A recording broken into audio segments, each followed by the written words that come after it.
नमस्कार, जय महाराष्ट्र. तर आपला आजचा जो व्हिडिओ आहे तो बचत गटांसाठी आहे. लक्षपूर्वक ऐका, मी काय सांगणार आहे तुम्हाला.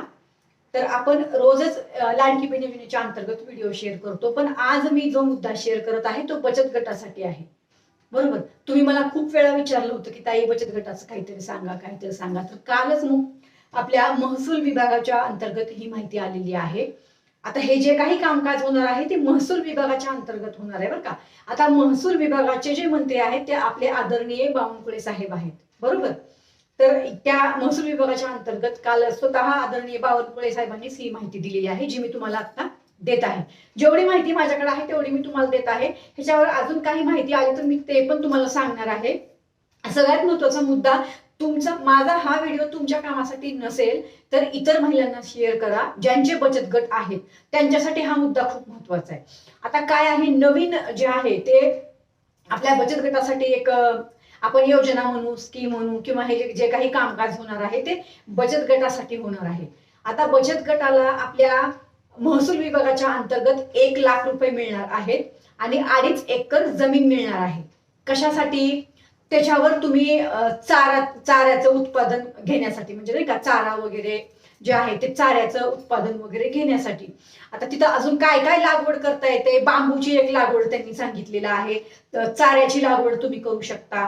त्यांनी हे 2 तर काल सांगितलेले आहेत, पण अजून त्याच्यामध्ये ते काय काय सांगतात ते पुढे येणाऱ्या काळामध्ये बघू आपण कसं कसं असणार. पण सध्या तुम्हाला जे आता ही 2.5 एकर जमीन कोणाला मिळणार आहे, तर फक्त आणि फक्त बचत गटालाच मिळणार आहे. म्हणजे आता बचत गट म्हणजे काय तुम्हाला माहितीये की बचत गटाच्या अंतर्गत साधारण 10, 12 किंवा 15 महिला असतात. बरोबर. किंवा तुमच्याकडे 20 महिला पण असू शकतात, पण साधारण बचत गटामध्ये जास्तीत जास्त 12 किंवा 15च महिला असतात. बरोबर. तर त्यांनी सांगितलंय हे जे आहे, म्हणजे अशा पद्धतीने महसूल विभागाकडून जी जमीन देण्यात येणार आहे ती महसूल विभागाची जमीन आहे, म्हणजे ती सरकारी जमीन आहे. आणि ती असं तुम्हाला माहितीये, मध्ये आपल्याला गायरान जमिनीचा मी विषय सांगितला होता बघा. मी पण त्या विषयावर काम करते ना, गायरान जमीन. तर ही जी जमीन आहे ही साधारण मला असं वाटतं ही गायरान जमीन असेल. आता ही जी जमीन आहे ना, ही जमीन प्रत्येक तालुक्यामध्ये, प्रत्येक जिल्ह्यामध्ये, बरोबर, प्रत्येक गावामध्ये, विभागामध्ये, कुठे कुठे जिथे कुठे असेल, पूर्ण महाराष्ट्रामधलं सांगते मी, तर प्रत्येक त्या गावामध्ये, त्या जिल्ह्यामध्ये, तालुक्यामध्ये, त्या विभागामध्ये त्या बचत गटाला ही जी जागा आहे ही 2.5 एकर जागा जे आहे ते आपल्या महसूल विभागाच्या अंतर्गत देण्यात येणार आहे. बरोबर. आलं लक्षात. आणि प्लस 1,00,000 रुपये सुद्धा तुम्हाला या ह्याच्या महसूल विभागाच्या अंतर्गत दिले जाणार आहेत. त्यांनी अजून एक सांगितलं, तुम्ही तिथे जे काही उत्पादन तुम्ही घेणार आहात, म्हणजे जसं आता बांबूची लागवड आहे किंवा तुम्ही चारा उत्पादन तिथे जे काही घेणार आहात, तर त्याच्यातले तुम्हाला सरकारला काही द्यायचे नाही असं त्यांनी सांगितलेलं आहे काल. आता ह्याच्यावर पूर्ण माहिती अजून येणं बाकी आहे बरं का. जेवढी माहिती माझ्याकडे आली तेवढी मी तुम्हाला देतेय, कारण हा विषय जो आहे तो तुम्हाला माहिती असावा. आपल्या महिलांचा विषय आहे, आपल्या बचत गटाचा विषय आहे, म्हणून मी हा विषय तुम्हाला सांगत आहे. तर समजून घ्यायचा प्रयत्न करा.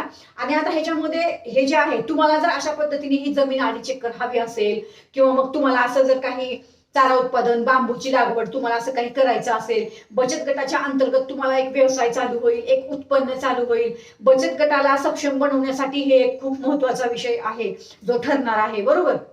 तर या सगळ्या माध्यमातून महिलांचं सक्षमीकरण होण्यासाठी किंवा महिलांना आर्थिक बळ देण्यासाठी हे जे आहे ते चालू आहे. आता तुम्ही म्हणाल ताई आम्हाला एवढे बचत गट गावामध्ये असतात, सगळ्यांना मिळणार का? तर त्यांनी सांगितलेलं आहे की ही त्यांच्याकडे भरपूर जमीन आहे महसूल विभागाकडे, जी पडीक जमीन आहे, आणि तिथं आता अतिक्रमण होत आहेत. मग लोक जाऊन अतिक्रमण करतात, मग ते अतिक्रमण झालं की मग त्यांना तिथून त्यांना उठवणं मग अवघड होतं, सगळ्याच गोष्टी होतात.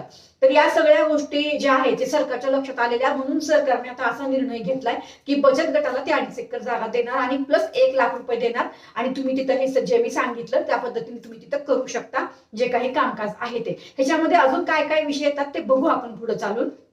आता तर काल हीच माहिती आली. तर तुम्हाला पण असं काही करायचं असेल तर तुम्ही म्हणाल ताई कुठं जायचं आता, तर ह्याची माहिती तुम्ही तुमच्या विभागातील तहसील कार्यालयामधून तुम्हाला ह्याची माहिती मिळणार. त्यांनी सांगितलेलं आहे की तहसीलच्या अंतर्गतच त्या बचत गटाच्या अनुसार जे आहे बरोबर. तर त्या तहसीलच्या अंतर्गतच जे बचत गट असतील ते त्यांना ही जागा जी आहे ती देण्यात येणार आहे आणि ते जे 1,00,000 रुपये आहेत ते पण देण्यात येणार आहेत. आलं का लक्षात? आता ह्याच्यामध्ये अजून काय काय अधिक माहिती तिथे बघूया. पण हे जे कामकाज आहे ते तहसील कार्यालयाच्या अंतर्गत होणार आहे. आता ह्याच्यावर जर त्यांनी वेगळे कुठले अधिकारी नेमले किंवा अजून काही झालं तर बघू. आता तुम्हाला माहितीये जेव्हा कुठलंही नवीन कामकाज सुरू होतं तेव्हा त्याला वेळ लागतं आपल्याला पण माहिती पूर्ण समजायला. पण आता ही थोडक्यात जेवढी माहिती मला समजली आहे तेवढी मी तुम्हाला सांगितलेली आहे. तुमचा जर बचत गट नसेल ना तर तुम्ही नवीन बचत गट ओपन करू शकता बरं का, तहसील कार्यालयाच्या अंतर्गत. आलं का लक्षात? त्यामुळं पूर्ण व्हिडिओ पहा आणि त्याच्यानंतर मला कमेंट करा. या विषयावर तुम्हाला परत एकदा तुमच्या प्रश्नांवर मी उत्तरांचा व्हिडिओ जरूर शेअर करते आणि या व्हिडिओला जास्तीत जास्त बचत गटातील महिलांपर्यंत जरूर शेअर करा. असं विचार करू नका माझा बचत गट नाही मी कशाला शेअर करू, बरोबर ना? तर त्यामुळे शेअर करा आणि तुम्हाला पण हे करायचं असेल ना असं कामकाज तर तुम्हीच पण करू शकता. आलं का लक्षात? मला असं वाटतं ही माहिती खूप महत्वाची होती, तुम्हाला समजली असेल तर लाईक शेअर सबस्क्राईब जरूर करा आणि कमेंट जरूर करा. तुमच्या कमेंट माझ्यासाठी खूप महत्वाच्या असतात बरं का.